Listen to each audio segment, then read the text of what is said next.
Well, good evening, Little Masters, and welcome to episode 184 of the Prancing Pony podcast, where we're going to take the shortest way that we can find over the fields of the Rohirrim. Does that mean we're going to turn right or left? Edoris Gandalf, is it left or right? I do not know the way. Oh, man. Well, folks, go ahead and pull up a bench in the common room. I'm Sean Marchese, the real-life Lord of the Mark, and I'm here with the Man of the West, who brought his own enemy with him. Oh. I don't know if that makes me sound really bad. Alan Sisto. You're 2,000 miles away, but bringing my own enemy with me, well, that's not an uncommon thing with us foul folks, Sean. Very true. So today we're going to be talking about the first part of Chapter 2 of Book 3 of The Lord of the Rings, The Riders of Rohan. We're going to reach the grass of Rohan and breathe in the green smell. Better than sleep, they say. Well, that's an elvish opinion.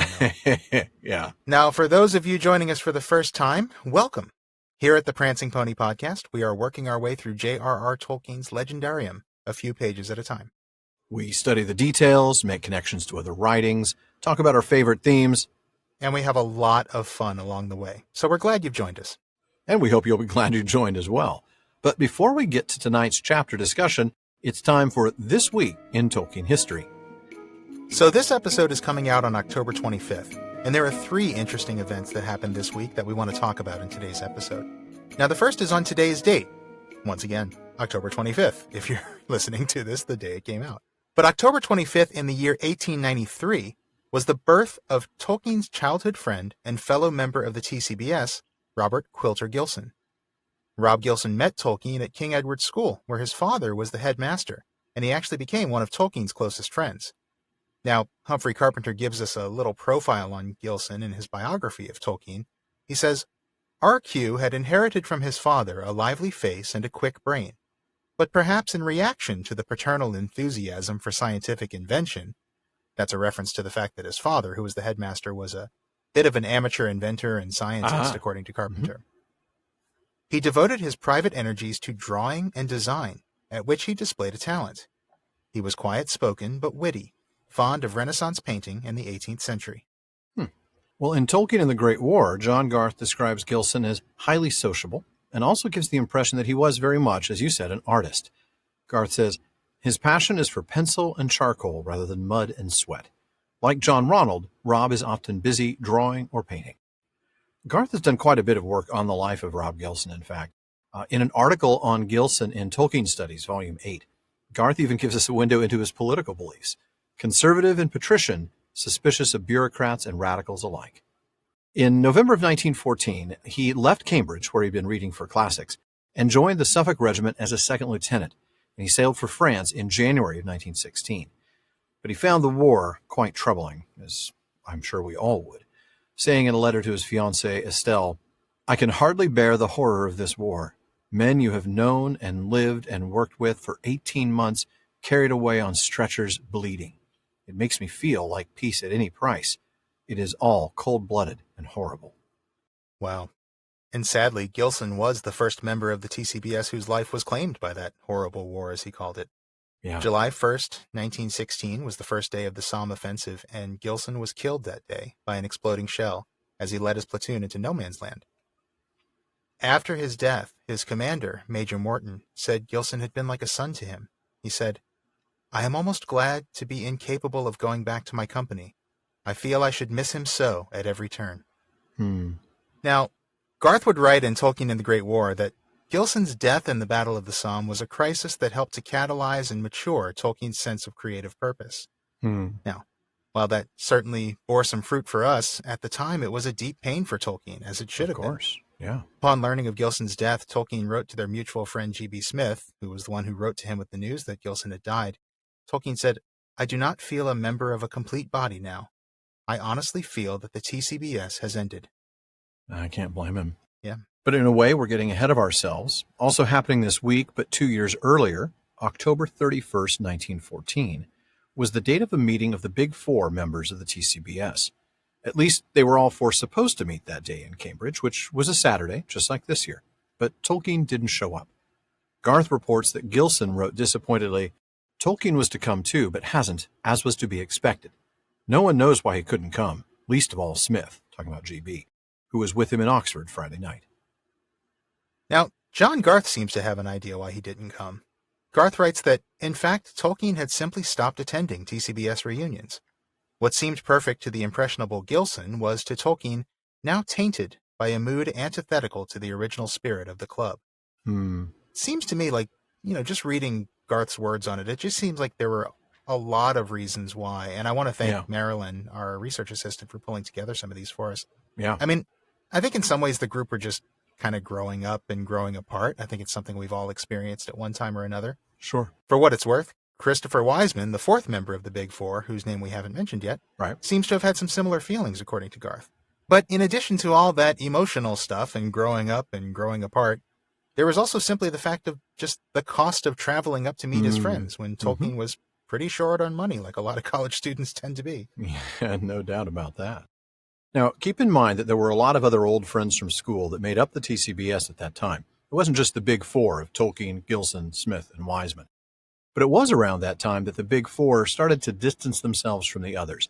And despite some rocky times, they did remain close through 1916. Yeah, they did. Now, speaking of 1916, it was on October 27th, 1916, that Tolkien came down with the disease known as trench fever. Now, you can read Garth's book to get a lot more details on this, but if you're one of those who've always wondered what trench fever is, it's an infection caused by a bacterium known as Bartonella quintana, or Rickettsia quintana, as I believe it was known at the time. Now, the disease wasn't usually fatal. In some cases, the symptoms were a loss of strength and balance, often accompanied by a rash, headaches, and severe pain in the legs and back. I'm quoting from Garth here. Right. In some few cases, the persistent fever might lead to heart failure. But even in the non-fatal cases, recovery did typically require an average of 3 months of sick leave. Wow. The Allied forces of Great Britain, France, and Belgium suffered a combined 500,000 cases of trench fever between 1915 and 1918, and you can just imagine the effect that had on their numbers. Oh, absolutely. Now, of course, far from being fatal for Tolkien, trench fever in actuality saved his life. After he contracted the disease, he was sent away from the front lines and spent the rest of the war in various hospitals, including Harrogate, where John Garth believes he likely wrote part of The Fall of Gondolin, and Hull, where he first wrote the stories of Beren and of Turin. Meanwhile, by the spring of 1918, those of his battalion who were still serving in France were all killed or taken prisoner. Wow. Yeah. Imagine, we would not be here today talking about his work. No, we would not. If it hadn't been for trench fever. Absolutely amazing. That's right. And it's interesting that Tolkien was not the only lucky future writer to be saved by trench fever from that war, was he? No, he wasn't. C.S. Lewis, of course, really good friend of his, was saved by trench fever. And also A.A. Milne contracted trench fever in the war. And I'm sure when he did, he probably wrote home saying, "Oh, bother." Oh, how did I know that was coming? And of course, Tolkien's experience may have inspired him in a very direct way. As Garth puts it in his recently released The Worlds of J.R.R. Tolkien, the houses of healing almost complete the picture of a soldier's journey to recovery, a picture mythologized from real life. Though, I have to say, it's probably likely that the Black Breath was nastier even than trench fever. Certainly more fatal. Probably so, and that's saying something. Yeah. Now, let's take the straighter road to Isengard as we join the Three Hunters in Chapter 2, Riders of Rohan. I'm so excited for this. I am too. I know we've got a lot of listeners out there for whom this is the chapter they've been looking forward to. Yeah. So no pressure. No pressure at all. None at all. I'm with you, though. I'm super excited. I've been waiting for this chapter for years. Yeah. Ever since we started the show, Yeah. Yeah, it's going to be great. No guarantees, but I think we're going to make it. It is us. Make it as great as we can. So it might not be great, but, It's going to be great for us. Hopefully you folks out there will enjoy listening to us enjoy ourselves. Indeed. And we are breaking it up into 4 episodes, so we should have an opportunity to really dive deep. I hope so. I'm going to start at the very beginning of the chapter because it's a very good place to start. It is a very good place to start. Dusk deepened. Mist lay behind them among the trees below and brooded on the pale margins of the Anduin. The sky was clear. Stars came out. The waxing moon was riding in the west, and the shadows of the rocks were black. They had come to the feet of stony hills, and their pace was slower, for the trail was no longer easy to follow. Here, the highlands of the Emyn Muil ran from north to south in two long tumbled ridges. The western side of each ridge was steep and difficult, but the eastward slopes were gentler, furrowed with many gullies and narrow ravines. All night the three companions scrambled in this bony land, climbing to the crest of the first and tallest ridge, and down again into the darkness of a deep winding valley on the other side. There, in the still cool hour before dawn, they rested for a brief space. The moon had long gone down before them. The stars glittered above them.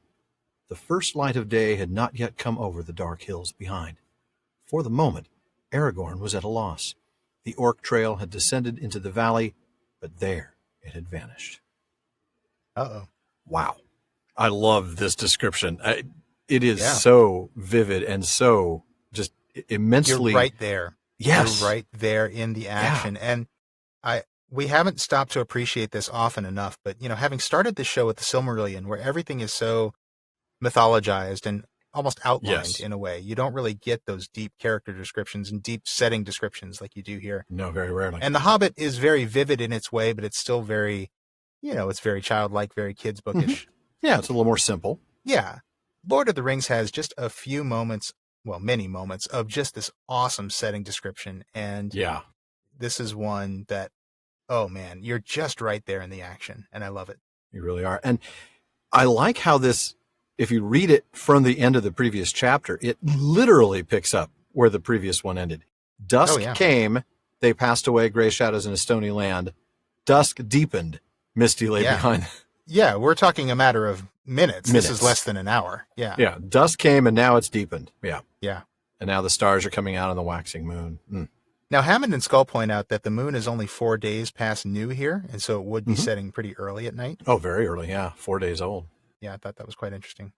So we know now that they are in the Emyn, a north-south range of hills, and that runs between the Anduin and Rohan. It's actually, of course, on both sides of the Anduin, as we'll find out next season.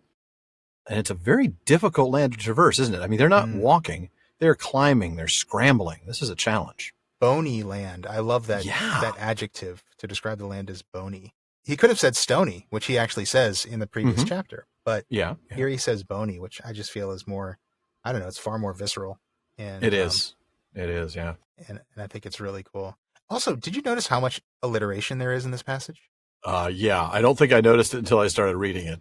Yeah. Dusk deepened, below and brooded, waxing moon in the west. Mm-hmm. And I wonder if that's another one of those things. We've talked about that musical language just putting you right there in the action. I wonder if that's something sort of subconscious. It's pretty amazing, and it's why I've always advocated for reading The Lord of the Rings out loud. Absolutely. But they get some brief rest, no sleep, but a brief rest in the hour before dawn. So now they've basically been up for 24 hours now, haven't they? Oh, man, they have pulled an all-nighter, and not an easy one. Yeah. They didn't have, caffeine, No. Papa no-dose, Gimli. Let's keep moving, man. Right. Exams are tomorrow. We got to push. Chocolate-covered espresso beans that got me through undergrad. They don't have that. No. The only time I really drank a lot of coffee, or really coffee in general, was in grad school. Yeah. Studying for the bar. All of a sudden, I learned to like coffee. That would do it. That and having kids. Well, yeah. I still, I tried. I couldn't get into coffee then, but that's when I developed another Pepsi habit, and that was bad. Having kids got me back into coffee after a long time. I was like, I bet. Because I was a tea guy. I'm still a tea guy. I prefer tea, but yeah. Started drinking coffee for, medicinal purposes. Medicinal purposes. It was absolutely essential once I had kids. Boy, you're not kidding. But I digress. We do. It's what we do, folks. If you've just started tuning into this show, you'll learn we digress a lot. Get used to it. Yeah. So we have to go back to the start of the breaking of the fellowship. So 2 chapters ago, in the last book, for the previous morning, when Aragorn woke early, poor guy, he didn't know how late he was going to be up. He woke up early because a shadow and a threat had been growing in his sleep. A lot has happened since then. Yeah. In this story, yeah. And as a reminder, we're now up to February 27th for those of you who are marking your calendars at home. Yeah. And now the trail disappears, right? They get down into the valley and can't see any tracks, and they've got 2 options, north and south. North would be a straighter road to Isengard and Fangorn, and south would make for the Entwash. And interestingly, Aragorn makes point they wouldn't go that way. Why even mention that? I'm curious. Why would Legolas, or southward to strike the Entwash? Why would they go that way? What would the purpose be? I don't know. I mean, they've made up their mind to go after Merry and Pippin at this point. So it's not like they're going to go south to follow the Entwash back going the other way, right? Because the Entwash flows east. Well, yeah, it would flow back, but they could go down south to the Entwash and then follow the Entwash towards its source, I suppose. But I guess they could. I guess that's why would the Orcs want to go towards the lands that are occupied by the Rohirrim? I think Aragorn makes the only logical choice. Unfortunately, it's the correct one. I think you're right. Yeah. Look, he says they're not going to make for the river. Logic works. Yeah. Plus, it's a 50-50 choice. So, really couldn't go terribly wrong. And then I'm going to have you pick up in this next section here with signs of dissension. And I'm going to pick up with Legolas talking. Mm-hmm. We have already overtaken some of those that we are hunting, he said. Look. He pointed, and they saw that what they had at first taken to be boulders lying at the foot of the slope were huddled bodies. 5 dead orcs lay there. They had been hewn with many cruel strokes, and 2 had been beheaded. The ground was wet with their dark blood. Here is another riddle, said Gimli. But it needs the light of day, and for that we cannot wait. Yet however you read it, it seems not unhopeful, said Legolas. Enemies of the orcs are likely to be our friends. Do any folk dwell in these hills? No, said Aragorn. The Rohirrim seldom come here, and it is far from Minas Tirith. It might be that some company of men were hunting here for reasons that we do not know, yet I think not. What do you think? Said Gimli. I think that the enemy brought his own enemy with him, answered Aragorn. These are northern orcs from far away. Among the slain are none of the great orcs with the strange badges. There was a quarrel, I guess. It is no uncommon thing with these foul folk. Maybe there was some dispute about the road. What about the captives? Said Gimli. Let us hope that they, too, did not meet their end here. Yeah, that would be quite awful. Well, we'll take a look in the next section. We'll take a look. So before we get to the passage that you read, there was a single paragraph I had to have you skip because otherwise we would literally read this entire chapter. I think there's an episode later that I've outlined is like, how are we not going to read just about every word in this section? But we got to try to find a way to stay within the confines of the law here. But there's a great paragraph that has more landscape description that really, please, if you've got the book in front of you, read it. The cliff frowning upon their right, the folds and gullies. It's just the trickling stream. It's such a beautiful description once again. It just keeps you right there in the chase. It is a beautiful description of a not-so-beautiful land, isn't it? That's true. And when I see this cliff frowning upon their right, I'm reminded of, we saw language like this a couple of times in Book 2, where you get descriptions of the landscape that almost sounded almost anthropomorphized. Yes. Like you're giving the landscape human-like characteristics, making it frown or making it forbidding and things like that. Yeah. And that's very striking to me here. Honestly, thinking about that use of bony a moment ago, that almost makes it sound kind of human-like as well. Boy, it does, doesn't it? Creepy, but human-like. Well, most humans are creepy. Yes, we are. Yes, we are, as Legolas is probably thinking. But Legolas spots something really creepy, doesn't he? Yeah, he does. He spots dead orcs. Talk about creepy. Yeah. Hewn with many cruel strokes, as opposed to just a few kind strokes. Maybe this is a reference to like their kind of rough strokes. These aren't like precision cuts. Oh, yeah. With an axe that's not very sharp. Yeah, this isn't Inigo Montoya, No, there's no quality swordsmanship here, no. Yeah, that's kind of how I read that. Fair enough. But Gimli's like, well, here's another riddle, but sorry, we don't have time for it now. Yeah. And I guess that means we don't have time for it now, but we will tell you for now that it is just a little bit of interlacing, and we're going to find out what happened pretty soon here. That we will. Legolas suspects the locals, but of course there aren't actually any locals. Aragorn's like, look, no, we're way out in the boonies, man. Rohirrim don't come this far out. No. And it looks like this was a quarrel because the dead are only one type of orcs. We don't have any of those orcs with the strange badges, meaning the ones that serve Soderman. Right. I want to talk about this, though, the idea that this is not an uncommon thing with these foul folk. So apparently it's common knowledge that orcs will fight amongst themselves really at the drop of a hat, huh?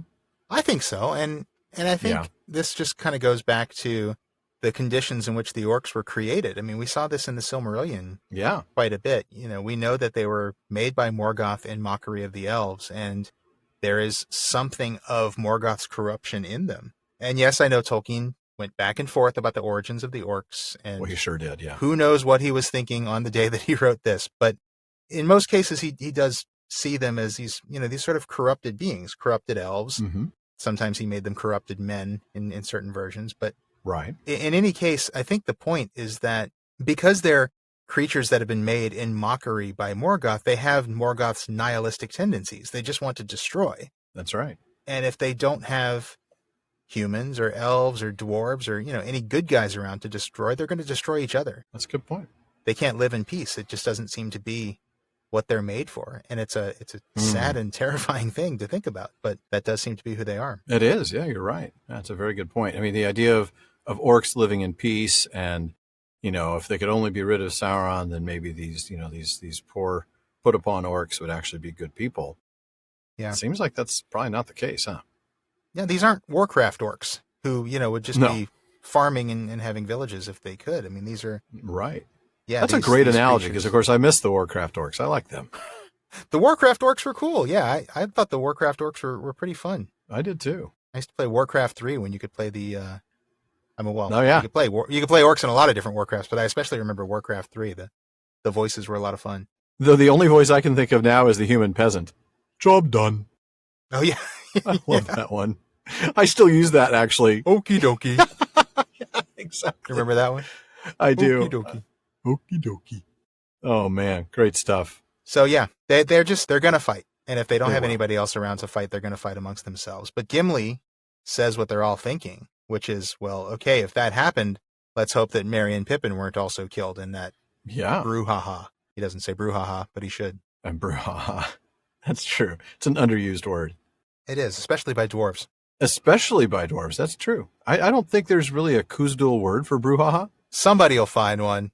Maybe the Doro scholar will reach out to us and tell us there's a Khuzdul word for brouhaha. We just have to put the KH, brouhaha. Pronounce it right. Pronounce it as an aspirant, not a fricative. Oh man, I'm so terrible with that. Don't even go there with me, man. I'm too many rules. Get your aspirants the fricative out of here, man. Nicely done. I like that. That's great. Well, before we search the ground for signs of Merry and Pippin, I guess I should say before Aragorn searches the ground for signs of Merry and Pippin, because we're incompetent. I was going to say. We wanted to remind you to visit our website, theprancingponypodcast.com, as we've made some improvements recently. We have. We still have all the good stuff there. We've got your show notes and your outtakes, Prancing Pony Ponderings, and also our online storefront, where you can get PPP shirts, mugs, stickers, and more. One of the best resources we have there is our library page. After all, we love the books here at the Prancing Pony Podcast, and we want to make sure you can get your hands on any of the books that we mention here. Yeah, we may talk about a lot of different Tolkien-related stuff on the podcast, but at heart, Alan and I are fans of Tolkien's books, and books about Tolkien. That's why we have the library page, with links to every book we've ever mentioned on the show. Now, we do make a few pennies from the purchases that you make from those links, so we thank you for your support. Now, we also wanted to tell you about another incredible project from Jordan Rennells, friend of the PPP and host of his own Music of Middle-earth podcast. Not only is he now our audio engineer, but he's launched a new creative endeavor, Stroke of Simplicity. He's creating elegant line art that is both simple and simply stunning. He's also available for commission pieces, including tattoo designs. So head over to jordanrennells.com/stroke of simplicity and take a look. That's JORDANRANNELLS.com/stroke of simplicity. You'll be able to purchase existing designs or submit a request for a custom piece. You'll also find links to his music and to the Music of Middle-earth podcast. So visit jordanrennells.com/stroke of simplicity for a look at some simply elegant line art.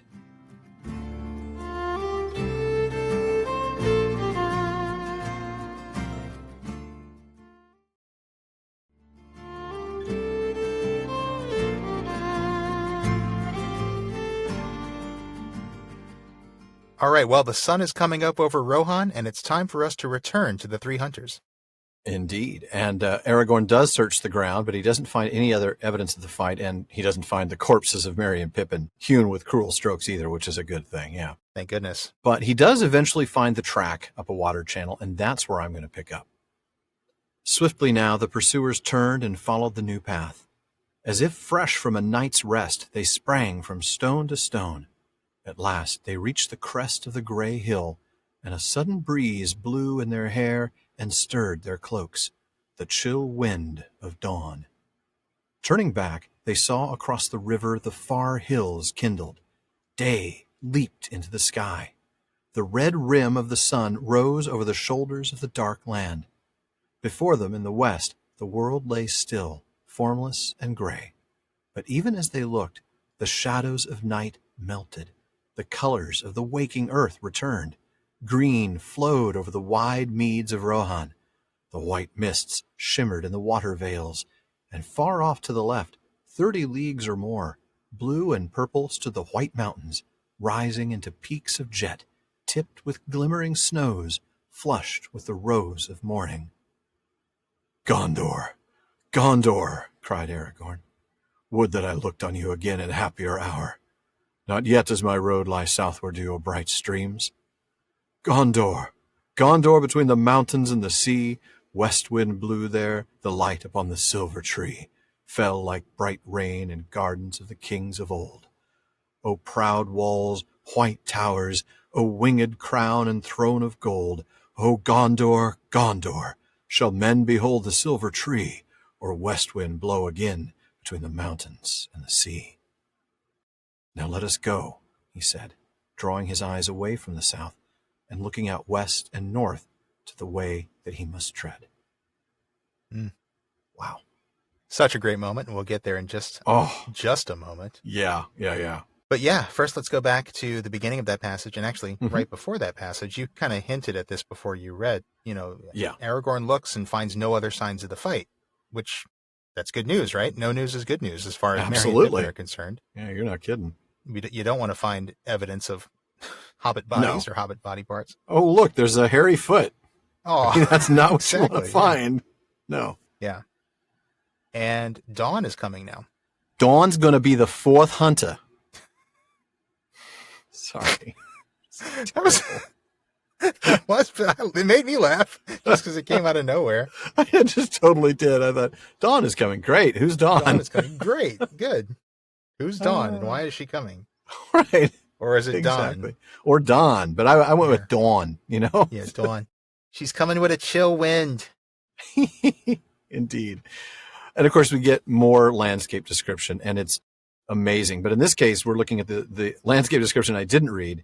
Aragorn spotting tracks near a tiny stream. Very important spot. So yeah, and that actually brings us to the beginning of your passage where we see the pursuit intensifies now, right? We see them as if fresh from a night's rest. Just getting some news just energizes them, doesn't it? It really does. And again, they've been going for over 24 hours at this point. I mean, the chase hasn't been going for 24 hours, but they've been awake for over 24 hours. And they've been going since before dusk the day before. Yeah. So they've been going all night. This is rough. Yeah. Then the arrival of the dawn. What a moment. Here she comes. I love this moment. There's Dawn. Hey, Dawn. How you doing, Dawn? Welcome. You opened that door. I'm going to walk through it. I regret nothing. No, I actually regret that deeply. It's such a great moment, and I don't want to spoil it because you read it beautifully. The kindling of the hills and day leaping into the sky. That's just this fantastic description. And I don't know how many sunrises you've seen, Sean. I know you like your sleep. As a landscape photographer, I tend to be out and about when the sun comes up. I remember one beautiful sunrise that I was able to capture way out in the desert. I had to get up like at 4:15 in the morning to leave at 4:30 to get to the end of the paved road by 5:30 so that I could get to the end of the dirt road by 5:45 and set my camera up in time for dawn at 6. Wow. And it was worth it. It was one of those things where day just leaped into the sky and the hills just were kindled, and you get this amazing effect of this dull gray world just suddenly coming alive with color. And the description here is stunning. This is worth a second read, folks. Go back and read that again. Yeah. Close your eyes. Well, you probably can't do that while you read. And read it aloud. Yeah. envision these things. Look around in your mind's eye and see these things. It's a stunning, stunning sight. It really is. I have to tell you, I would be a little bit offended by your insinuation that I've always slept through the dawn, but the truth is, you're right. Oh, man.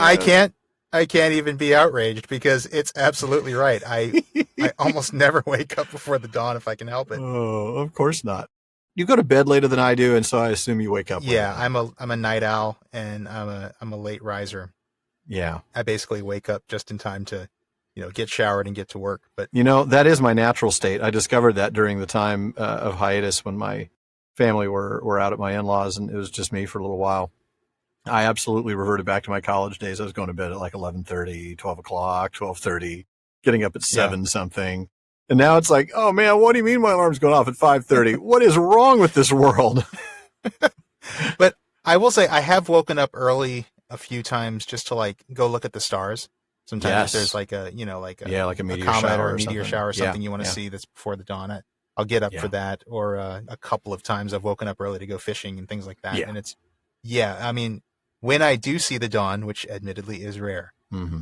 I'm always reminded of Homer's description of the dawn as rosy-fingered. Ooh. Rosy-fingered dawn is a phrase that appears in Homer. And you know what's sad about us, Sean, is that for a brief moment, I didn't picture the Greek classicist Homer. I pictured the yellow Homer Simpson. Don't! Marge! And she's rosy-fingered. That was a terrible Homer voice. I don't know what that was. That was like Kermit doing a Homer. That was half Kermit. I don't know what that was. I've never done a Homer Simpson voice before. Speaking of which, by the way, the community has decided we need to get you to do your Pooh voice, but Pooh doing an impression of Sean. So try that someday, will you? Okay. All right. You don't have to do it tonight. Just let that simmer in the pot for a while. That sounds like quite the challenge. Yeah. Okay. You'll definitely make a number of fans happy. All right. Oh man. All right. So from Homer all the way to Pooh Bear. Yeah. But yeah, I always think of rosy-fingered dawn, and you get some of that here too. Except Tolkien just uses a lot of words and really just paints the picture for you. Almost literally paints. I mean, this is a painting. The colors of the waking earth returning, and he describes all of these colors: the green and the white, the blue and the purple and the rose, and it's just gorgeous. And you can see that rose of morning on the snows at the top of the mountain has a term called alpenglow that I'm telling you lasts about 15 minutes when you're a photographer, and you just got to take as many pictures as you can.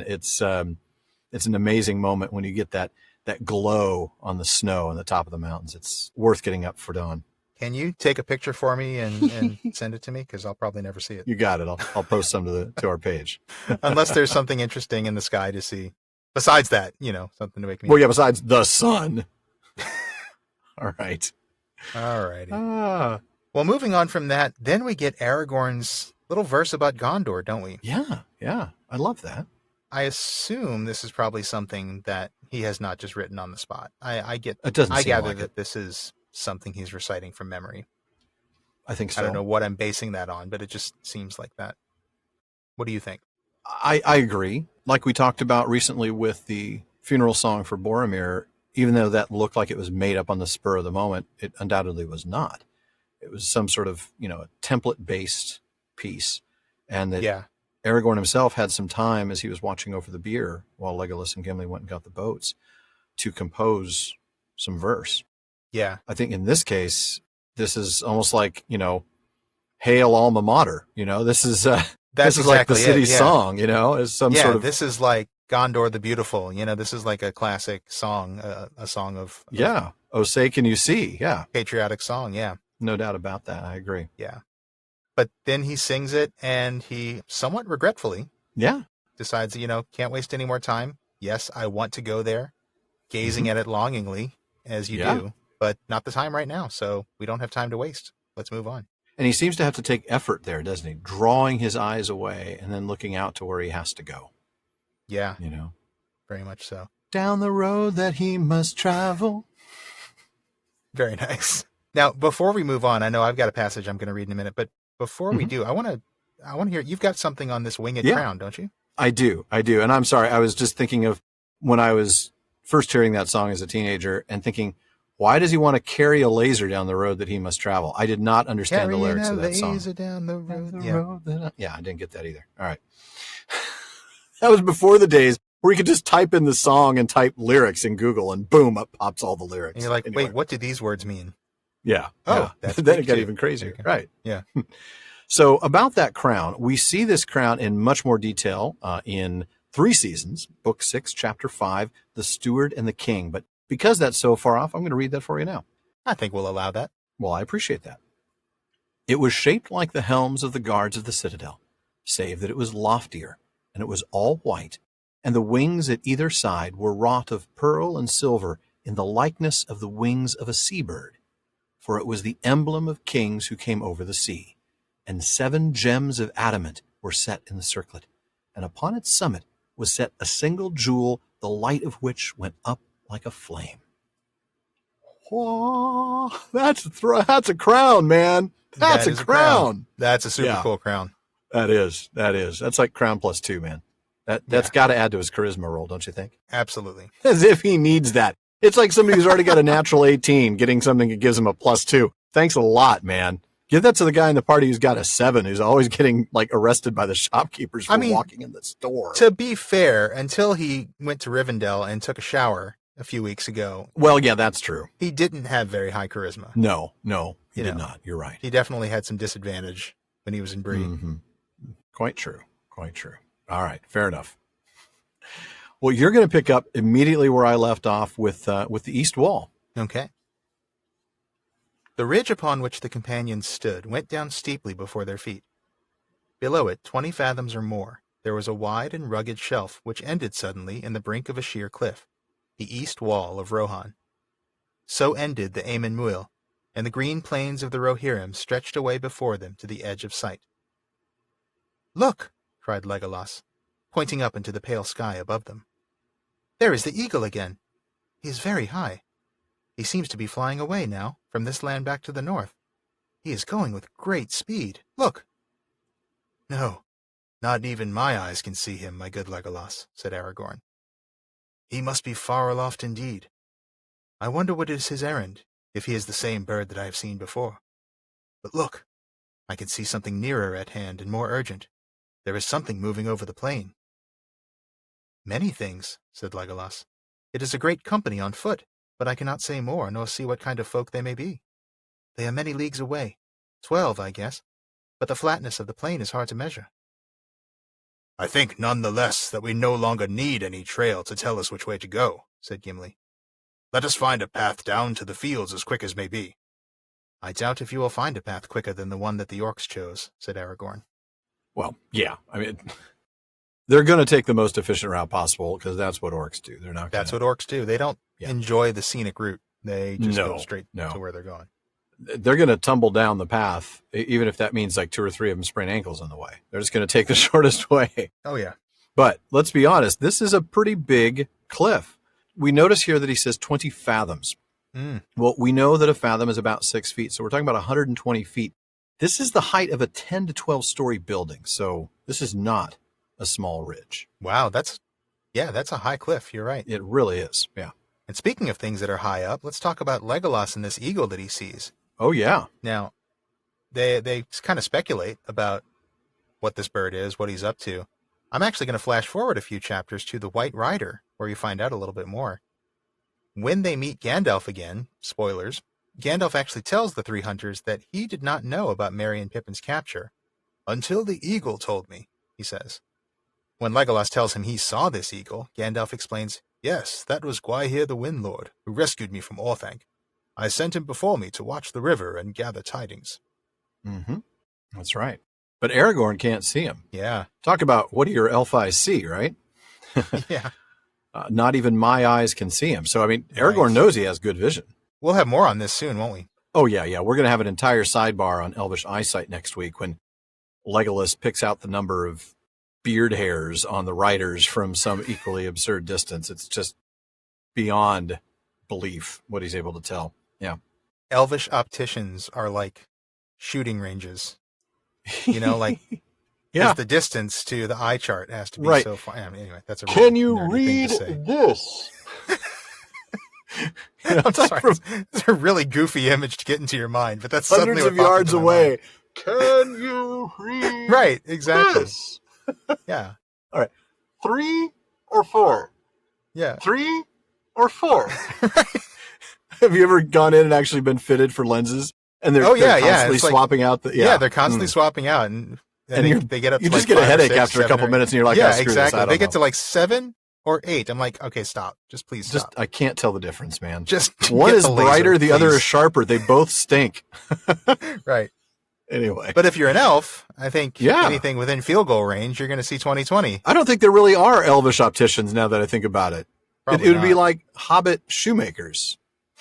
There might be one, but why? Probably so. Probably so. Yeah. Yeah. It would be a very lonely and not so lucrative profession. Anyway, well, so let's get back to the book. So, the movement on the plane, right? We're talking about 12 leagues here. Yeah. You know how far that is? That's what, 36 miles? Yep. League is 3 miles. And in fact, Scheme tells us this precisely. It says Aragorn reaches East Wall at sunrise, and then at 8 a.m., the Isengarders are 36 miles out on plane. Right. So we've got visual now, and that Mhm. means the chase Yeah. is on in We earnest. got target They can lock. actually- Yeah. Yeah, that's right. They can actually follow the orcs by the light of day now. That's right. And that's where I'm going to pick up. They follow their enemies now by the clear light of day. Thanks, Sean. There you go. There it is. Always We're done. happy to step on your reading. Not a problem. It seemed that the orcs had pressed on with all possible speed. Every now and again, the pursuers found things that had been dropped or cast away. Food bags, the rinds and crusts of hard gray bread, a torn black cloak, a heavy iron-nailed shoe broken on the stones. The trail led them north along the top of the escarpment, and at length they came to a deep cleft carved in the rock by a stream that splashed noisily down.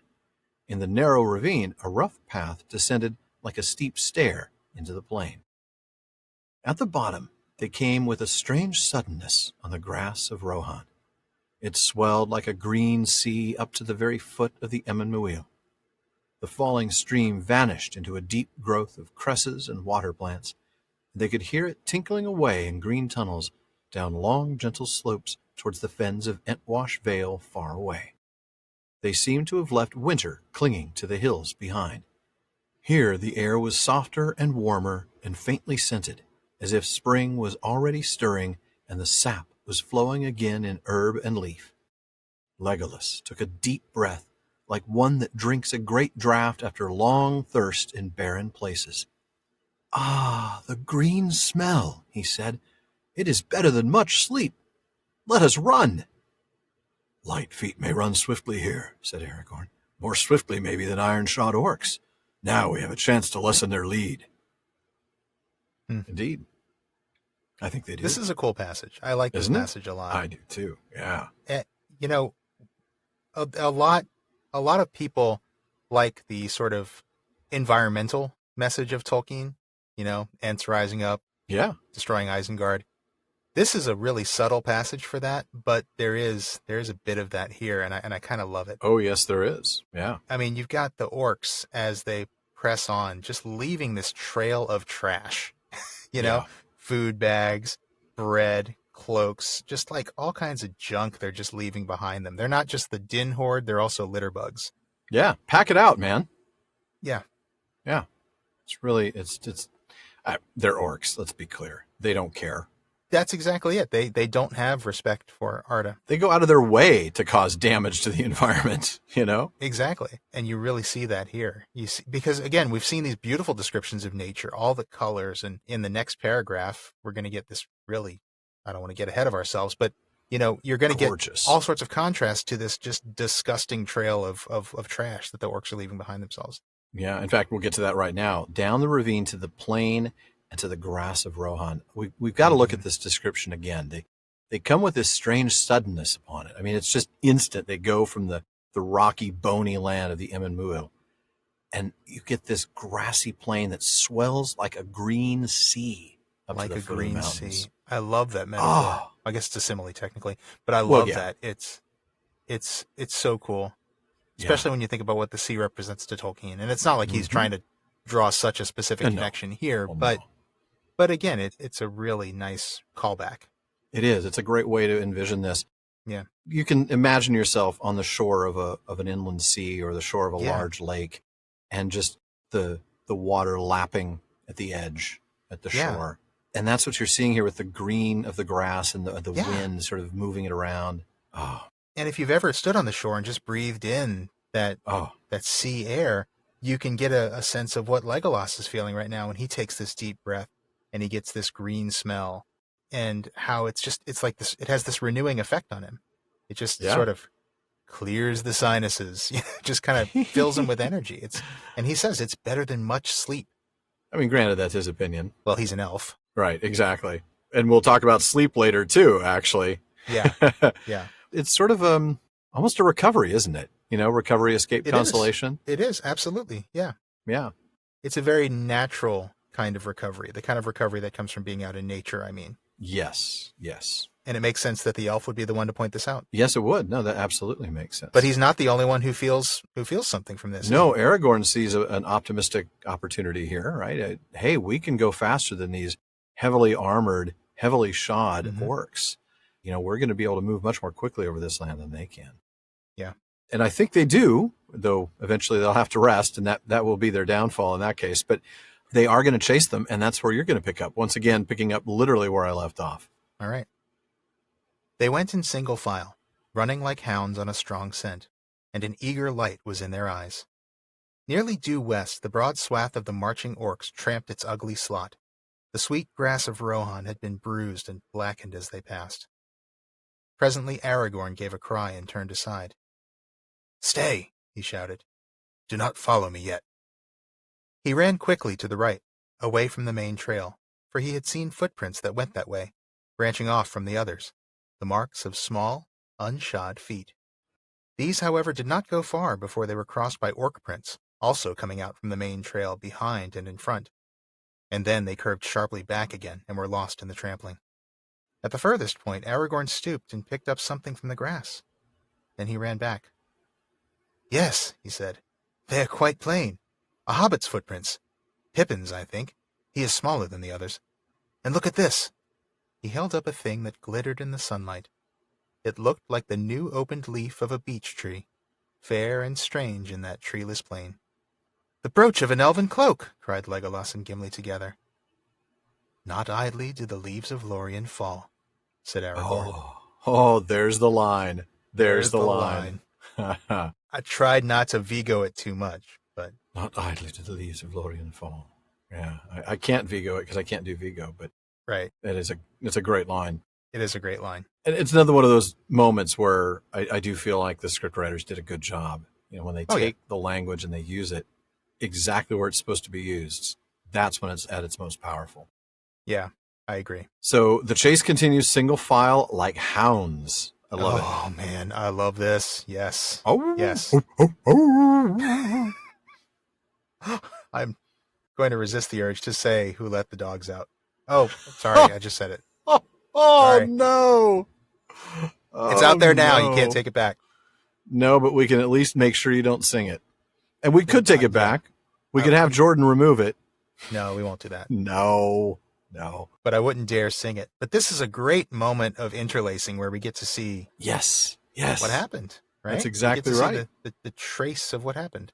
Yeah, because eventually we'll see Pippin and the brooch in the next chapter. But now we get to see the after effects of that. It's great. The way the interlacing happens is just fantastic. Yeah. Aragorn's a smart guy, right? I mean, he is a tracker. We know this. He spotted this something. He wasn't sure what he saw, the footprints.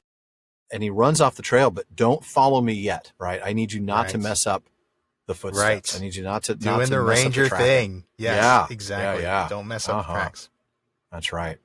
And look at all he gets from them. I mean, he sees a hobbit's footprints. Right. Obviously, they're not wearing shoes, and they're small, so he guesses that they're Pippin. Yeah. Now, interestingly, though, Hammond and Skull point out an interesting observation in Treason of Isengard. Before 2004, this line had read smaller than the other rather than smaller than the others. And to be honest, that's actually how I remember it because, of course, I probably read The Lord of the Rings 20 times before 2004. But Christopher Tolkien says that Aragorn would not refer to Merry in such a remote tone, and that the others, plural, are intended to refer to the three other hobbits, Merry, Sam, and Frodo. That makes sense. I can see It that. does. Yeah. First of all, why Aragorn would not want to refer to Merry as that other guy, right? Right. If he was just referring to Merry, he would say he's smaller than Merry, but he's referring to all of them. He's referring to all of them, and that makes sense because they've always seen the four of them together. Right. And those would be the footprints that he would have seen most recently, right? Because he would have seen Frodo and Sam's footprints. Right. But then he finds the brooch of the elven cloak. Yes. And we get that fantastic line. Oh, yep. It is not by chance that this happened. This did not just fall off because the pin wasn't long enough. You know? Right. Pippin knew what he was doing. This was cast away. This was a token. Yeah. And then Gimli says what we all want to hear. Right. The logical conclusion. Well, then that means that Pippin was alive. At least Pippin was. Yeah. And he was conscious and able to use his legs. That's true. And that is all good news. It is indeed. It bodes very well. But Legolas observes, and he's not wrong to think this, that he probably paid a price for that. Yeah. And you can kind of get that from those orc prints that come up to meet the Pippin prints and then circle back really quickly. I mean, you can almost see the action there, can't you? Yeah. And we'll see you it really can. We'll see it in several episodes, but yeah. Mm-hmm. And then Legolas has this comment that I really just love, just because it's such a warm and human thing to say. He says, the thought of those merry young folk driven like cattle burns my heart. Oh, yeah. I don't know. It's just such a human sentiment. It's kind of un-elvish in a way. It's very empathetic. It is. In a way that you don't expect from any of the elves. Exactly. The elves are so dispassionate and kind of zen about everything. At least that's sort of the idea we have in our heads about them. Yeah. Oh, he's just immortal. It's okay. They're not Vulcans, but they're somewhere on that spectrum, right? True, yeah. They're a little more detached. Like you said, dispassionate, yeah. Yeah, exactly. But this is him, really just opening up like, oh, it just hurts to think of what is happening to these guys. And that's a big fellowship moment, I think. Ah, yeah, that is a fellowship moment. You're right. Good catch. Man. Well, that is where I'm going to pick up. We're going to be leading to a very difficult choice soon. The sun climbed to the noon and then rode slowly down the sky. Light clouds came up out of the sea in the distant south and were blown away upon the breeze. The sun sank. Shadows rose behind and reached out long arms from the east. Still, the hunters held on. 1 day now had passed since Boromir fell, and the orcs were yet far ahead. No longer could any sight of them be seen in the level plains. As night shade was closing about them, Aragorn halted.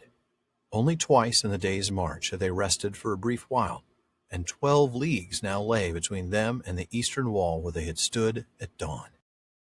"We have come at last to a hard choice," he said. "Shall we rest by night, or shall we go on while our will and strength hold?" That's a good question. Very good question. And he is in no position to have to make a choice. True enough, yeah. So here we are. This is day 2, continuing on. Right. Sun climbs to noon, then it's sinking. We get the shadows rising behind and kind of lengthening into the west, coming from the east, and the nightshade coming upon them. Yep. It's approaching dusk on day 2, and they've covered 12 leagues, which is 36 miles. That's 58 kilometers for those of you in the metric system, since dawn. Wow. Wow is right, by the way. That's a long way to go cross country. We'll talk about the actual speed. On foot. On foot, yeah. If the Shire is a Warwickshire village around the time of the Victorian Jubilee. Right. If it's geographically that same area, then we're looking at something like, Paris or Munich or something along those lines. Okay. A latitude like that, and based on the date of February 27th, we're actually looking at almost precisely 12 hours of daylight. That means they've covered 3 miles an hour, which doesn't sound like much, but that's 20-minute miles all day long. 12 minutes for every kilometer. Cross country, over the mountains, down the gullies. This is amazing. What a pace. This is all about endurance, isn't it? It really is. It's like you said, like 3 miles an hour. I mean, I can do 3 miles an hour easily, but I can't do it all day. Yeah, a 20-minute mile, I could go out and walk 5 miles and do that in, Sure, an hour and a half. That's pretty easy, but all day like that. 12 hours long and on cross country, not just Yeah. on paved roads. Yeah. Yeah, this isn't a sprint. This is a marathon. Yeah, it is. And None we of know that dwarves are very dangerous over short distances. I knew you were going there. Beat me to it, man. Oh, that was brilliant. Natural born sprinters. Yeah. Oh, man, that was great. I love that we both went there. I know. Well we had to. Very well done. Yeah, it was perfect. Oh, no. But now they've come to a point. They've got to make a decision now. Aragorn knows this. Yeah, it's decision time. And this is the choice. Do we rest at night or do we go on while we can? Yeah. And then we end up with a debate between Legolas and Gimli that we're not going to get into. We're just not going to read. We have to skip something again. But it's a really interesting discussion, isn't it? It is. Yeah. I mean, it's like the two guys who are not the Rangers talking about this, which I think is interesting. Right. But I like that it starts from just kind of talking about what they know of orcs. That reminds us that these guys are seasoned warriors, right? Yes, they are. Gimli, orcs must pause on the march. Legolas, well, they won't usually travel under the open sun, but surprise, these orcs have. Right. So they're not going to rest. But Aragorn makes the point that, look, even being off just a little could make this worse, right? Oh, yeah. Just even a single degree or two off the course. And it would be a long time before we found this trail again. Yeah. And Gimli comes back with the other point that we can't see evidence at night anyway. Right. That's true. Gimli's sounding very much on the pro-rest side here. He's the one who's saying, look, orcs have to rest, right? We can't see the trail at night. We can't see the evidence at night. What if they escape? And then eventually he kind of fesses up. Yeah, I can't really do this. I'm tired, man. That's a good point. I didn't really read between the lines that closely, but you're absolutely right. Gimli is like, he's doing everything except for saying, guys, I need to take a break. And then finally at the end, he's like, look, okay, even me, I'm not the least hardy of my folk, which I love that line. I can't keep running without pause. I've got to go. And my heart's killing me, but I've got to rest in order to run better tomorrow. So we're going to rest. He says, my heart burns me too. And I think he means that in more than one way. Yeah, he does. Yeah, you're right. He means it like Legolas meant it earlier about the being herded like cattle, but he also means it quite literally. That his blood pressure's up, his pulse is in the 150s. He's hurting. Yeah. I get it, man. I feel you, Gimli. I feel you, bro. I do too. I do too. It's a long way, man. That is. But that's where I'm going to have you pick up. Yeah. Yep. Okay. With a hard choice. I do love Aragorn's immediate response here, which I'm just about to read. Yeah, I said that. I mean, I know it's not the way he said it, but isn't that the way I hear it? Yeah. I said that it was a hard choice. Yeah. I said that it was a hard choice, said Aragorn. How shall we end this debate? You are our guide, said Gimli, and you are skilled in the chase. You shall choose. My heart bids me go on, said Legolas, but we must hold together. I will follow your counsel. You give the choice to an ill chooser, said Aragorn. Since we passed through the Argonath, my choices have gone amiss. He fell silent, gazing north and west into the gathering night for a long while. We will not walk in the dark, he said at length. The peril of missing the trail or signs of other coming and going seems to me the greater. If the moon gave enough light, we would use it, but alas, he sets early and is yet young and pale. And tonight he is shrouded anyway, Gimli murmured. Would that the lady had given us a light, such a gift as she gave to Frodo. It will be more needed where it is bestowed, said Aragorn. With him lies the true quest. Ours is but a small matter in the great deeds of this time. A vain pursuit from its beginning, maybe, which no choice of mine can mar or mend. Well, I have chosen, so let us use the time as best we may. I have spoken. Mm-hmm. Executive decision here, Strider. Yeah. What do you got for us, sir? Yeah. But he didn't want to start out with an executive decision, did he? He invites this joint decision by consensus, right? He wants to lead this and get their opinion. How shall we end this debate?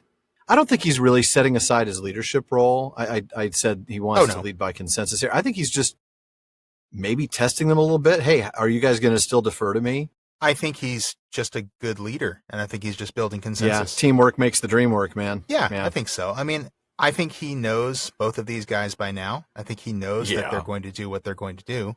And I think he just wants to give them a chance to give him their thoughts on it. I think that's good leadership. I agree. And so we do see they both do exactly what he knows they're going to do. You know, Gimli says, look, you're our guide. And by the way, you know what you're doing. You're skilled in the chase. You're the ranger doing the ranger thing. So it's your call. That's right. And I did want to just add a little bit on this phrase "skilled in the chase." I feel like I haven't done much word nerdery this episode. No, you haven't. Not yet. Maybe I'm slipping, but No. yeah, when Gimli says "skilled in the chase," I just want to point out something about this word "chase." Now, of course, the word "chase" is still almost a synonym for hunt. I mean, it is Right. nearly a synonym, but in Middle English, it was even more so. The word actually entered English from Old French in the mid-13th century as chasse, which meant a hunt or chase or hunting ground. So it was very, very closely associated with hunting. And this was its original meaning in English. It wasn't until almost a century later that the word chase in English acquired a more general meaning of pursuit, which is how we generally think of it today. That is interesting. And then Legolas. Yeah. Yeah. Legolas, after Gimli says, look, you're going to choose, you're our guide. But Legolas, look, my heart would go on. But don't you dare sing that. Don't. I'm so close to singing it. Please don't. No. I won't. But his whole point is that, yeah, I would rather keep going, but we clearly can't split up, so I'll do what you say. Yeah. And then Aragorn says the thing that might fly in the face of my interpretation from a moment ago, where I felt like Aragorn was just showing good leadership. He wanted to see he wanted to see if they would agree with him, because he says that he still thinks that he's an ill chooser. Yeah. He's still got all this doubt. He's still going all the way back to the Argonath. Mm-hmm. Which was only 2 days ago, by the way. Yeah, you're right. Hard to believe, isn't it? Because there's so much that's happened in the story. But he goes back to this language about how my choices have gone amiss. So yeah, he does seem to still have some doubt here. But I don't know. I still think that he's really trying to build consensus. And maybe that has a little bit to do with him doubting himself. A little bit. I wouldn't be surprised. But he does end up deciding. He doesn't take... Well, it does say he says it at length. We don't know how long, but I'm assuming this wasn't, an hour-long decision. This was probably measured in seconds or maybe a minute. He does decide that we're not going to walk in the dark. The risks are just too great. We could miss a trail. We could miss a sign. And clearly, we wouldn't have seen what we saw today. And if we miss that, we miss a very, very important clue. Absolutely. And then Gimli, ever practical, says, man, wouldn't it be nice if Galadriel had given us one of those flashlights as well? Yeah. One of those Eorl battery flashlights. Yeah, like a big mag light that takes 4D batteries so you can wallop an orc upside the head with it, right? Tactical flashlight, yeah. And the idea of Frodo using his vial to wallop an orc is kind of funny. It is nice, isn't it? So yeah, no, it's a very practical thing. Man, wouldn't it be great if we had a light? Because again, look, we'll keep going if we can. It's dark. If we had a light, we could keep going. Not practical. Yeah, exactly. No. But Aragorn says very rightfully that, look, he needs it more than we do. And there's only one file, so... That's right. His is the true... Well, you got to wonder, could Galadriel have made more files? I mean, she can get as much water that's got Earendil's light shining on it as she wants, right? That's true. It's not like there's some sort of finite amount of the light. That's a good point. Right. But still, this is... let's be honest, her gifts to Aragorn and Gimli were pretty darn amazing. I mean... They were. Aragorn got the Elisar, and Gimli got her hair. Her hair, dude. Yeah. Would you trade her hair for the light? I don't think so. Nope. No. Her creepy uncle might. Oh, yeah, her creepy uncle. It's been a long time since we've whacked the pinata. We need to... Whack the pinata. Get a little whack in there. Indeed. I want to compare this bit of his where he talks about the true quest and then that ours is a small matter. Small matter in the great deeds of this time. Do you remember last chapter when they began their chase? He said, this shall be accounted a marvel among the three kindreds. So it's almost like he doesn't quite have the same high view of it that he did, the night before, the evening before, I should say. Is that how you read that? A little bit. Like maybe he realizes, I know I said this is going to be accounted a marvel, which, by the way, later on it will be. Spoiler. But I think he's recognizing here that really no matter what we accomplish, it's nothing in comparison to the real quest. This is a footnote. Absolutely. But I don't think that's contradictory. I think what he's saying is that look, what we're doing, yes, it will still be accounted a marvel. And you're right, it will. But it's a small thing in the grand scheme of all the amazing stuff that's happening at this time. That's fair. Mm-hmm. Yeah, it is. And I think it's just the great deeds of this time are so great that a marvel such as this is just a footnote in that history. That's a very good point. Good point. Well, I'm going to go ahead and pick up right there. We're going to go into to rest and a dark dawn. All right. He cast himself on the ground and fell at once into sleep, for he had not slept since their night under the shadow of Tol Brandir. Before dawn was in the sky, he woke and rose. What is wrong with you, Aragorn? You need a good night's sleep, man. Sorry, I just want to yell at him. That's what I would say. You don't have to get up before dawn. You know me, I wouldn't do it. 48 hours and 36 miles of running, and you're just going to get up before the sun? What is wrong with you, man? He's that guy who's always bragging about how much exercise he's getting before the sun comes up. Yeah. Or one of these guys, I can do just fine on 4 hours of sleep. Yeah.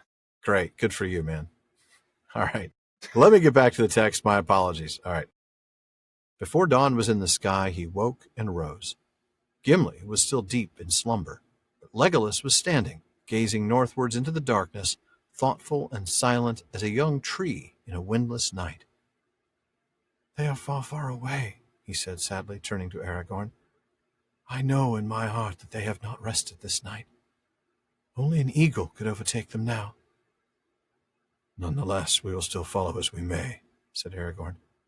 Stooping, he roused the dwarf. Come, we must go, he said. The scent is growing cold. But it is still dark, said Gimli. Even Legolas on a hilltop could not see them till the sun is up. I fear they have passed beyond my sight from hill or plain, under moon or sun, said Legolas.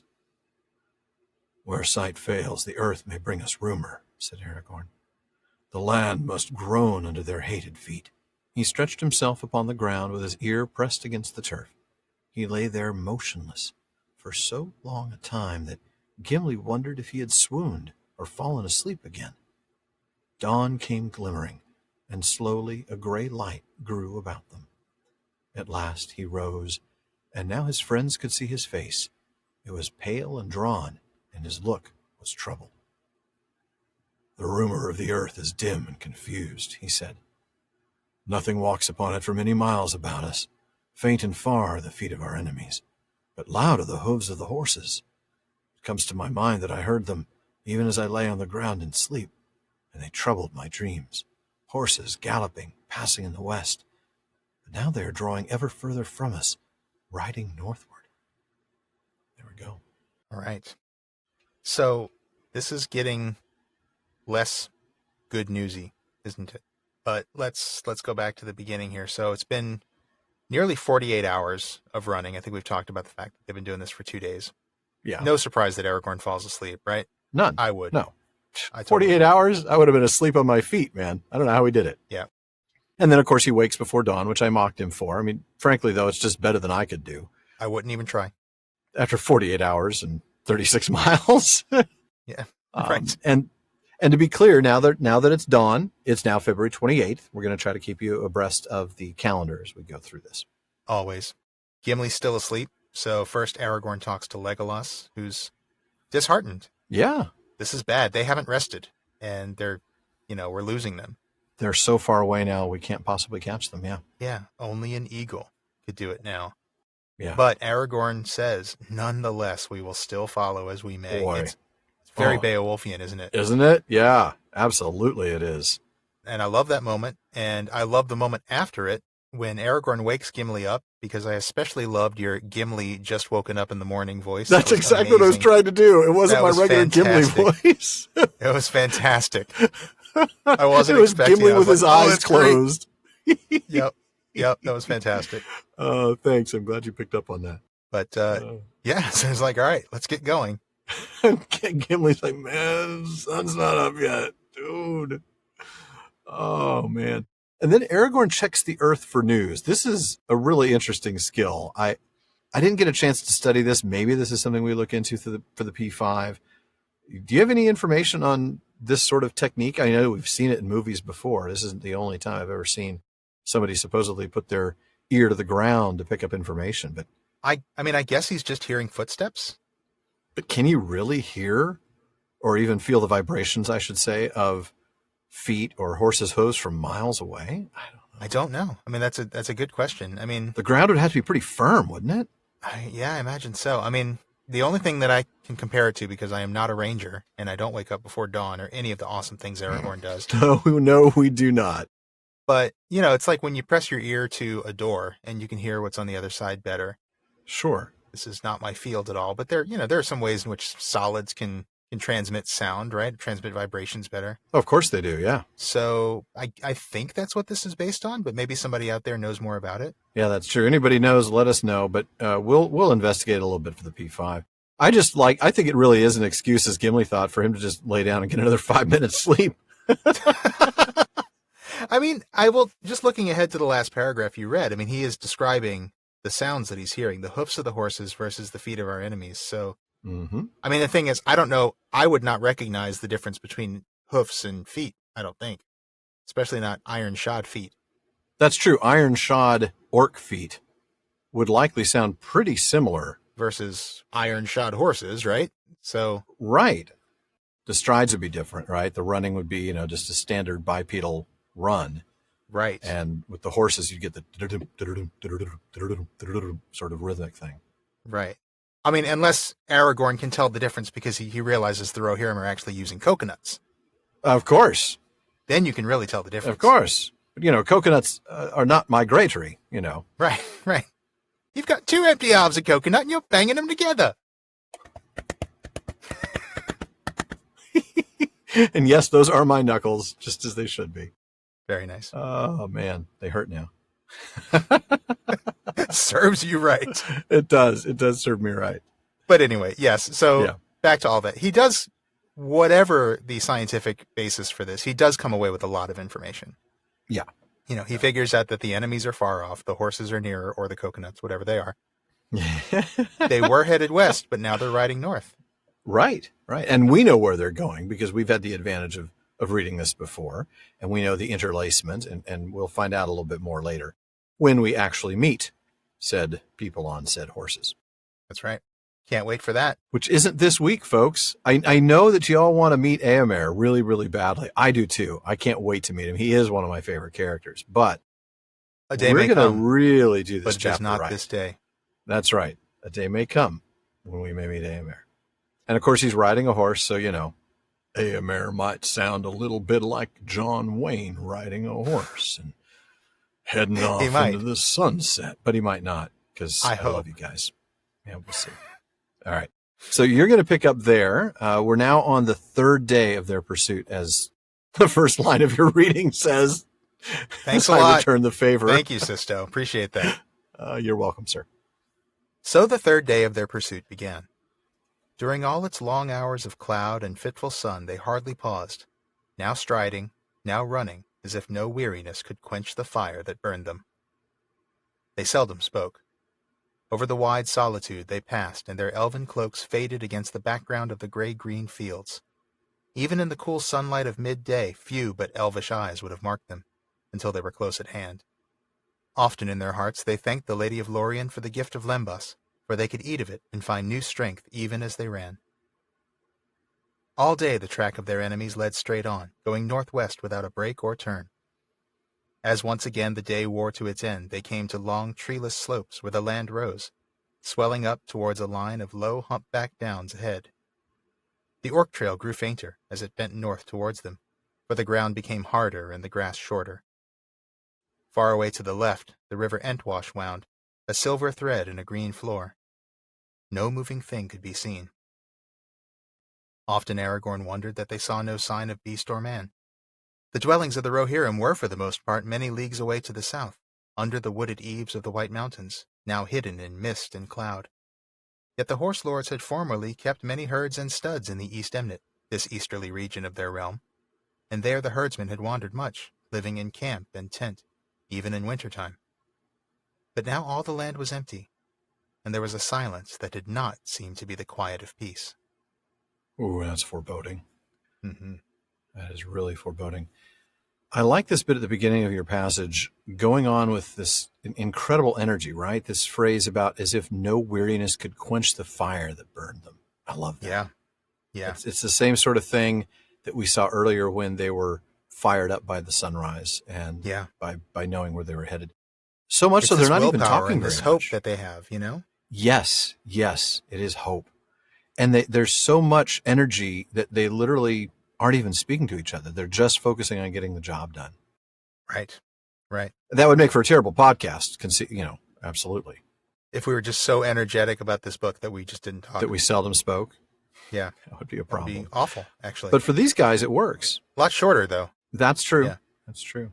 They are well camouflaged, thanks to Yes, the elven they are. cloaks, right? Fading into the background. They wouldn't be seen easily until someone were right up on them.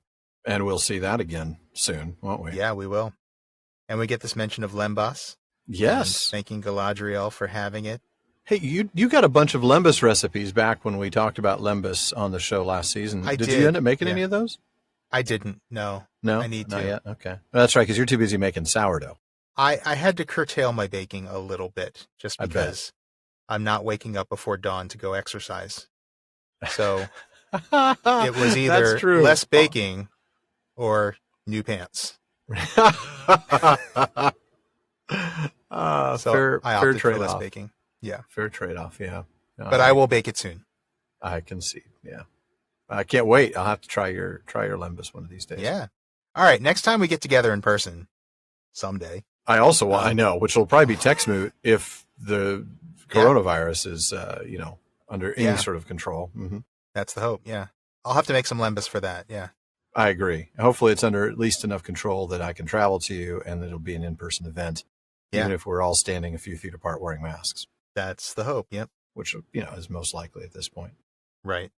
So the enemy's track is going straight to the northwest. I mean, without a break or turn. I love that. I mean, clearly they're taking the hobbits to Isengard. Yes, they are. This really is a part of the story where the movies did a pretty good job, didn't they? Yeah, I think so. In terms of getting stuff right from the book. It's other than making Gimli a little bit of comic relief in all this, A little bit, but that's just kind of the role he played in the movie. I get that. Yeah. No, fair enough. Mm-hmm. Yeah, so we see the land changing, right? We see it rising towards these downs. And again, for those who don't live in the UK, remember that downs are sort of rounded, grass-covered hills. And we see the grass is shorter there. And it's harder to keep the trail, isn't it? Yeah, absolutely. And Aragorn observes, of course, that there's no sign of beast or man. We discover, of course, this isn't a normally populated area, but that is to say there are no settlements. But horses and herds and their attendant herdsmen, of course, they're usually here in camps. They're out and about, sticking around with their grazing flocks. So right. But there's none of that. No, the land is empty. And empty in a creepy way. It's silent, and the text tells us, I love this, not the quiet of peace. That is so foreboding, and I love it. Oh, it is. It really is. I've got one more little bit of word nerdery here before we wrap up for tonight, and that is on East Emnet. Hammond and Skull tell us that in the Unfinished Index, Tolkien describes this area as the eastern plains beyond Entwash of Rohan. But in the nomenclature, he glosses Emnet as flat land or plain, which, as is common with Rohirric words, is virtually the same as an Old English word, emnet, meaning level ground or plain. Exactly the same, frankly.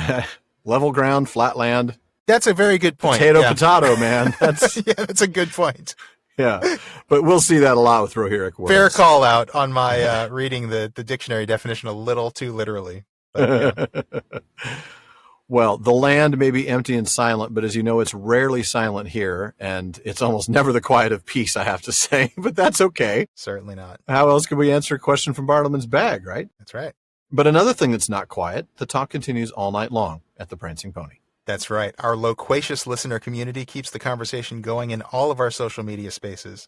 At our common room on Facebook, you'll find comments, questions, corrections, and more on every episode, as well as updates from us throughout the week. Just look for the Prancing Pony Podcast on Facebook. Now, of course, we also have some really good discussions going on over in Reddit. You can find us there at r/PrancingPonyPod. And you can follow us on Twitter and Instagram, both with the handle @PrancingPonyPod. And if you're enjoying the show, please share us and please consider giving us a review on Apple Podcasts.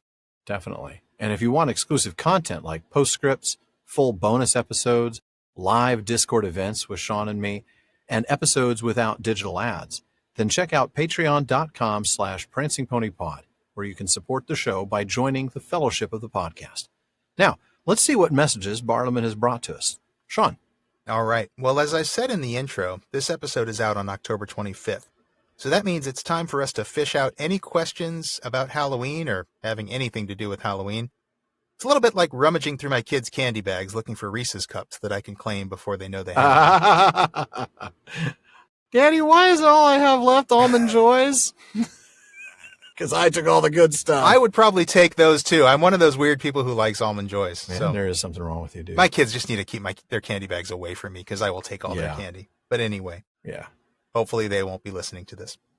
Not until after Halloween. It'll be too late. Right. Until after it's too late. I digress. Peter D. wrote to us saying, something I've been thinking about as we approach Halloween. And he actually wrote this to us last year, so I'm sorry it's taken us so long, Peter. That happens. But he said, something I've been thinking about is the way American culture regards the dead. Halloween conjures up, pun intended, the dead via ghosts, zombies, mummies, etc.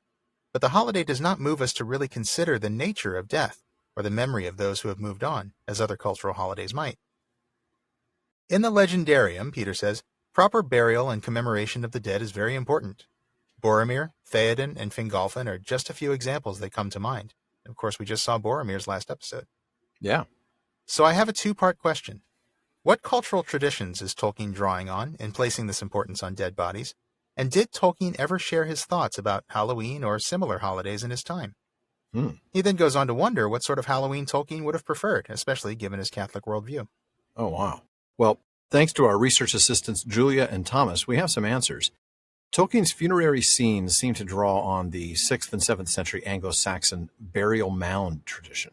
These mounds, which we see not too far from the Old Forest, of course, in the barrow mounds, right, in the barrows, they are known as barrows or tumuli. They were built by people speaking either Germanic languages, Slavic languages, or Celtic languages. These people had burial practices that would grow more and more elaborate, depending on the social status of the dearly departed. Right. So for me, it might be, just a hole in the ground. For you, on the other hand, shower you with all the great, all the gold, all the stuff. So they would construct these mounds by removing a circular area of topsoil. They'd carve out a grave, perhaps with, multiple chambers for elite society members like you, Sean, and arranging the corpse and the grave goods like the jewelry and weapons within the chamber. Right. And then a service would follow with rituals, including things like eating a graveside meal. And the mound would be marked with a post or other sign. Don't go widdershins around the sign, apparently, as we found out several chapters back. Right, that's right, yeah. Barrow mounds appear throughout Tolkien's writings and scholarly works. They feature repeatedly in The Lord of the Rings, as we pointed out. And in his translation of Sir Gawain and the Green Knight, Tolkien even translates the Green Chapel as a barrow mound, which is interesting. Now, being based on Anglo-Saxon tradition, it is not a surprise that the most notable participants in this tradition are the Rohirrim. We're going to get to Edoras later, and when we get there, we're going to see at the foot of the walled hill, the way ran under the shadow of many mounds, high and green. Upon their western sides, the grass was white as with a drifted snow. Small flowers sprang there like countless stars amid the turf. Behold, we are come to the great barrows where the sires of Theoden sleep. 7 mounds upon the left and 9 upon the right, said Aragorn. That's right. Those are the grave sites of the ancestors of the Lord of the Mark. So that's right. You're right. High status burial for me. Yes. They are single sites. That means one person per mound. And as we will see in a few seasons with the funeral of Theoden, they do include grave goods and other elements of ritualistic burial, all that stuff you were talking about, leaving, their swords or household implements or, things like that. And in this case, we also see that the ritual involves song, which, of course, is not surprising given the importance Tolkien placed on music and singing and story in Middle-earth. Sure, of course. And I'm going to quote from that now.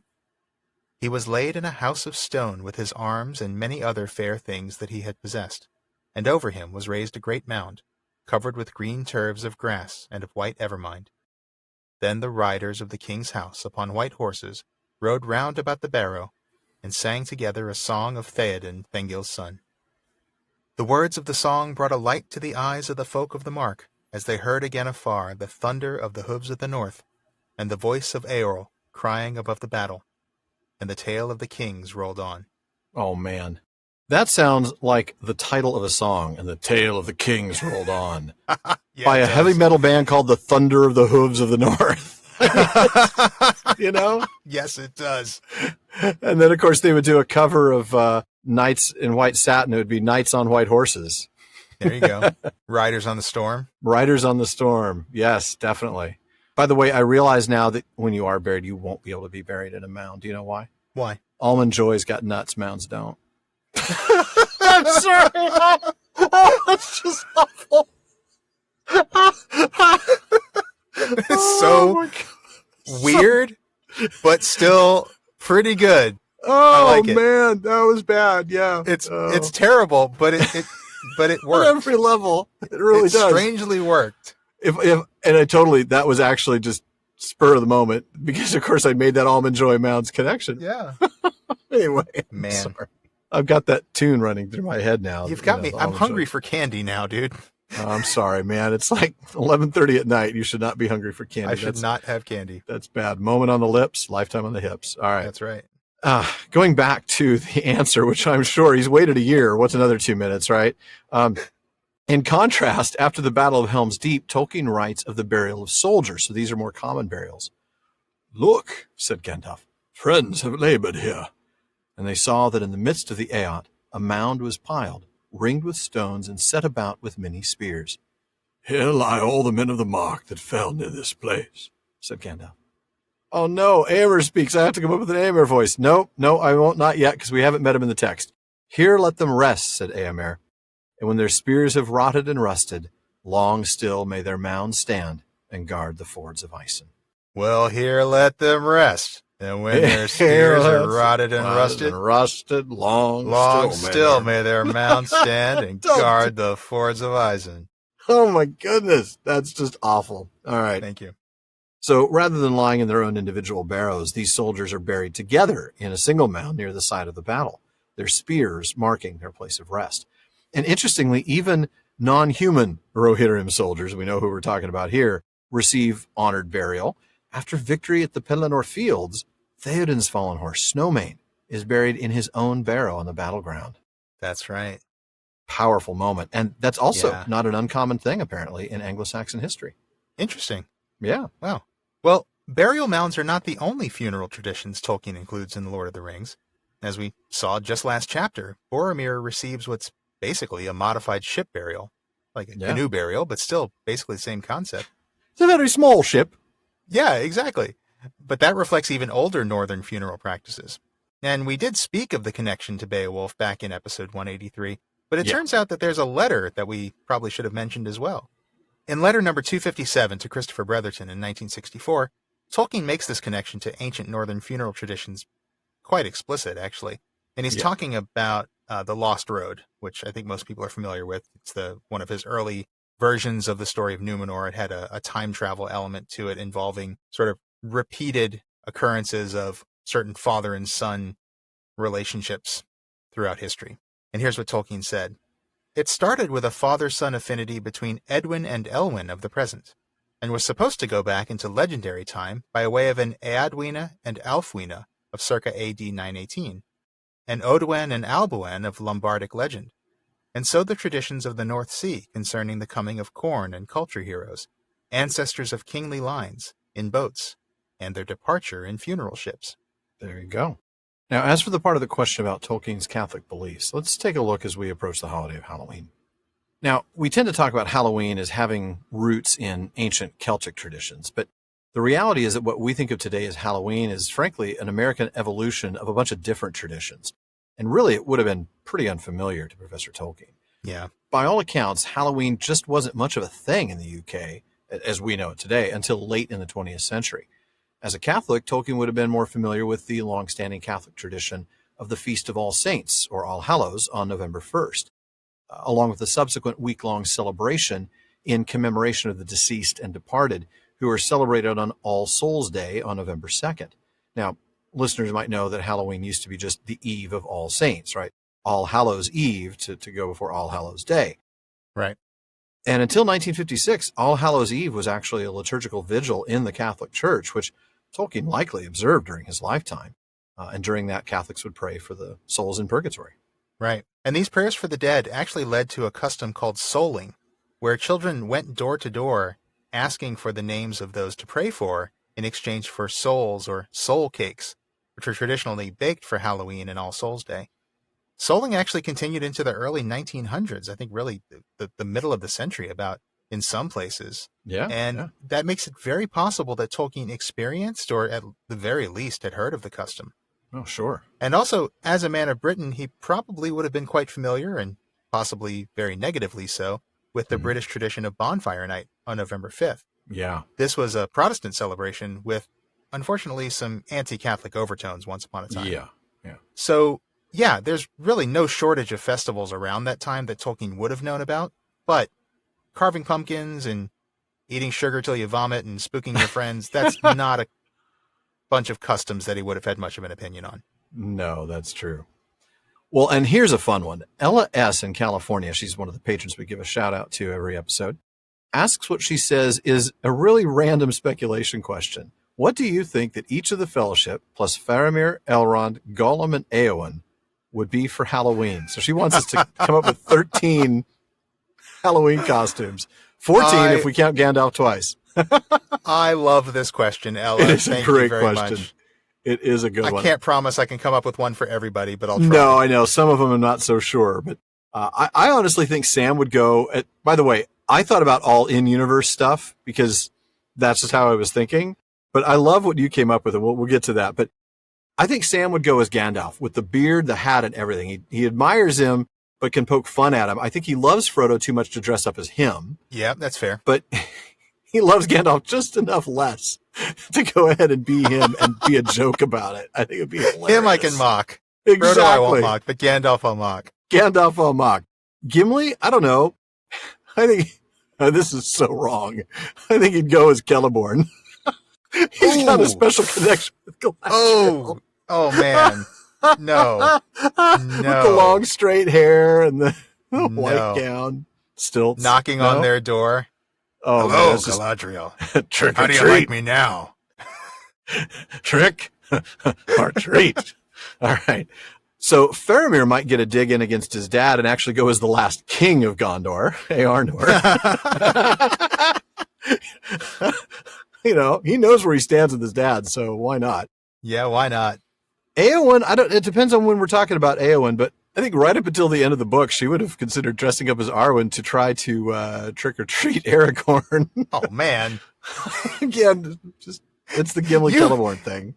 You've got some inappropriate ideas for costumes here. Sorry, Merry and Pippin, I think they would team up and go as Bill the Pony. Okay, I like that You one. be the backside. No, Pippin, you be the backside. I like that one a lot. I like that one because that is very similar to one I had on my list. Okay, so that's awesome. I was actually thinking real world costumes at first. So okay. The first thing I thought of was that Merry and Pippin would be in one of those 2-man donkey costumes. So we were right there. Total goofballs, right. Yeah. Yeah. Sam, I don't know. I feel like Sam would dress up as a soldier. Again, if we're talking about real world costumes, I could see Sam as a soldier. Okay. Yeah, I can see that. I want to see Gandalf dress as a magician, like pull a rabbit out of a hat type of magician with the top hat and everything. Oh, that's brilliant. Boromir's a football player, but that's probably just because you keep on drafting him for your fantasy team. Well, it's probably because he still has his uniform from high school. Right, he totally does. And it fits. Yeah. Yeah. Legolas and Gimli, I see them dressing up as C-3PO and R2-D2. Oh my gosh, that's brilliant. That's brilliant. Not good costumes, awesome. but like the old costumes that we had in the early 80s with those uncomfortable plastic masks that would cut your face. Oh, those are great. They're terribly painful. Yeah. Yeah. That's phenomenal. Gollum I had as a vampire, just because. Okay, I can buy that. Seems right. Faramir is dressed as a knight in armor. Mm-hmm. So is Éowyn. No, and they're dating, so they're adorable together. They match. Oh, isn't that cute? I actually think maybe they should go as Luke and Leia if you've got Legolas and Gimli as C-3PO and R2-D2. Yeah, I know, but I think Éowyn might feel more comfortable in the knight's armor. Oh, yeah, I'm sure she would, yeah. with the mask down, right? With the visor down. Yeah, the visor down, like you can't even see her, right? Right, exactly. Who's she going as? Durnhelm, Exactly, yeah. Right. Who's that guy? I am no guy. I am no guy. That's great, man. Love it. And Frodo, I had imagined dressed as a ghost because, invisible. Oh, that's awful. But all right, fair enough. At the risk of keeping this going, if we're doing in-universe, I've got another set of costumes for in-universe. See, I didn't think about out-of-universe ones. I wish I had, yeah. Well, I guess I just went overboard on this one. But that's great. If we're doing in-universe, I feel like Aragorn's going as Eärendil. Yeah. Then again, maybe that's just because I would go as Eärendil. Of course you would, but Aragorn definitely would. I can see. Yeah. I think so. He's going to, pay homage to his ancestor. Mm-hmm. Yeah. Legolas maybe goes as Thingol. I mean, his dad is sort of modeled on him, so that probably makes enough sense. Is this like post-stabby Thingol with like little marker wounds by his knees? That would be brilliant. It's a great idea for a Halloween costume. A little satirical. Yeah. Don't think Gimli's going to like it very much. No, that's true. Probably not. Yeah, good point. Gandalf, I want to see Gandalf go as Tom Bombadil. Oh, I mean, he's man, obviously awesome, a Tom Bombadil fan. Oh, yeah. Of course he is. He loves Tom. Yeah. I just want to hear him go door-to-door trick-or-treating in Tom Bombadil's sing-song meter. Oh, yeah. Trick or treat, smell my feet. Can I have some candy? Don't you have something more than just apples? Right. Don't you have the full bars? Yeah. I heard you have the full bars. I would like a Snickers. Oh, my goodness. Gollum. This is a tough one. Gollum in universe. I think he's going as Deagle. Yeah. Terrible taste. Yeah, totally. Everybody at the party turns and looks when he comes in and like, I can't believe he did that. That is not okay, man. That is not okay. Yeah. Elrond probably dresses as Bilbo just to mock him for having the cheek to sing about his dad. Yep. But somehow Aragorn gets a pass for actually dressing as him. Well, because he's Aragorn's son-in-law. Yeah. Exactly. He's got some claim to it. Frodo. I think I'm sticking with my original answer on Frodo, more or less. I think he's going as a Ringwraith. Oh. Of course, Aragorn's going to tell him, do not dress up as such things. Well, he's such a party pooper, but yeah. He is. That was super fun, Ella. Thank you for that one. That was a fun one. I enjoyed it.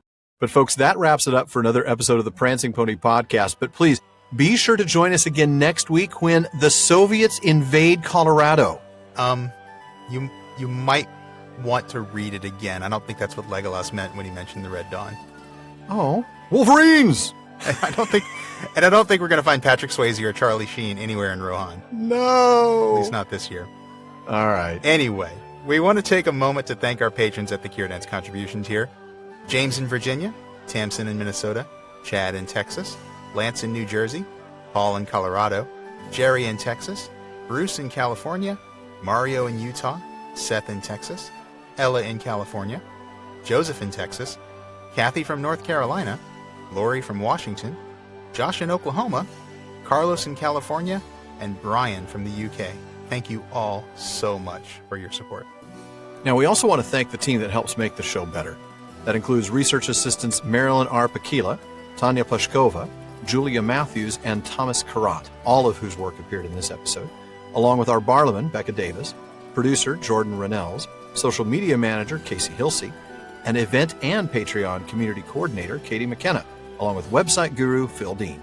This show would not be what it is without our supporters and our teammates, so thank you all very much. Absolutely.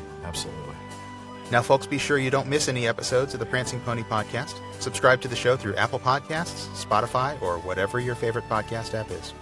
And one last thing as always, don't forget to send your thoughts, comments, and, well, most of all, your green smell scented candles to Bartleman at theprancingponypodcast.com. That sounds nice. Yeah, they're better than sleep from what I hear.